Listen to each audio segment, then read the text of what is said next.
Dieu accorda à ces 4 jeunes gens de la science, de l'intelligence dans toutes les lettres et de la sagesse. Et Daniel expliquait toutes les visions et tous les songes. Daniel 1,17.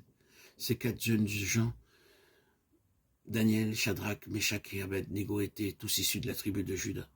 Il est certain que beaucoup de personnes se sont interrogées sur ce qu'il adviendrait finalement de ces 4 jeunes gens.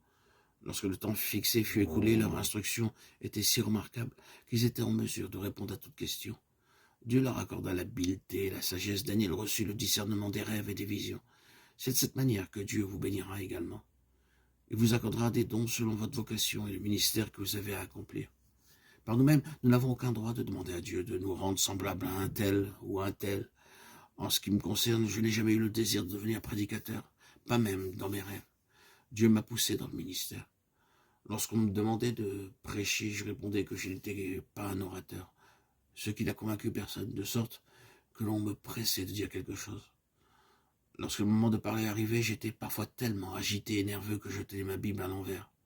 Ce que Dieu a prévu pour vous ne manquera pas de s'accomplir, par conséquent ne cherchez pas à lui imposer vos désirs. Dieu savait quel ministère Daniel aurait à accomplir un jour. C'est pourquoi il lui accorda la sagesse nécessaire. Chacun de nous reçoit de Dieu en ce moment même une formation en vue du ministère qu'il aura à exercer. Si nous lui obéissons, nous saurons par la suite quelle sera notre vocation dans les jours difficiles du temps de la fin. Il est important que nous comprenions ceci et que nous ayons la conviction que Dieu nous prépare pour les jours à venir. Avec un désir ardent dans votre cœur, demandez à Dieu à vous rendre vainqueur comme Daniel. N'acceptez d'être souillé par aucune des tentations dans lesquelles le diable peut vous entraîner. Dans tous les cas, ayez la conviction que la situation dans laquelle vous vous trouvez est permise par Dieu en vue de votre ministère futur. Ceci vous aidera à être prêt et vigilant. Dans les Saintes Écritures, 2 choses apparaissent clairement. En premier lieu, nous avons la révélation du cœur sensible et compréhensif du Sauveur Jésus-Christ. Il comprend la nature profonde d'un jeune homme ou d'une jeune femme et se préoccupe d'eux. Il sait comment un cœur affamé peut être satisfait d'une manière légitime et totale. Il est lui-même le chemin, la vérité et la vie.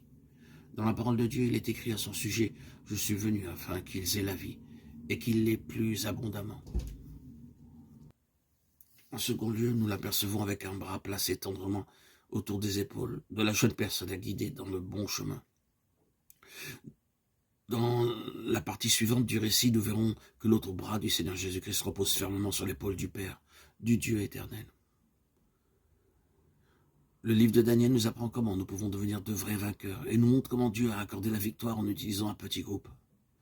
Même si nous sommes peu nombreux, Dieu peut accomplir par nous de grandes choses et manifester sa puissance en nous.